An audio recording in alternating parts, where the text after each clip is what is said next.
Hammaga assalomu alaykum. Bu mana kuzgi cherinkamiz. Hozir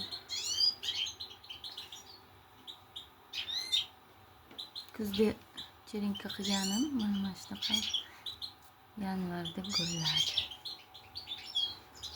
Mana aytgan bog'chalari ko'p. Ko'rayotgan bo'lsanglar mana.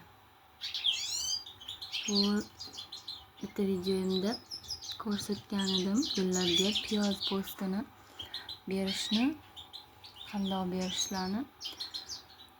O'sha piyoz postini bergandan keyin mana shunaqa yanvarda mana gulladi.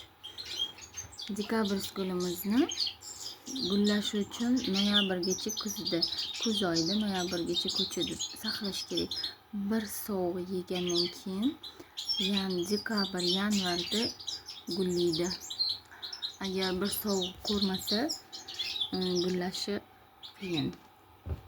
Noyabr qor yog'masdan noyabr salqin oygacha boshlarigacha ko'chada tursa yoki salqin joyda tursa, keyin uyga olib kirsangiz dekabr mana shunaqa chiroyli gullaydi.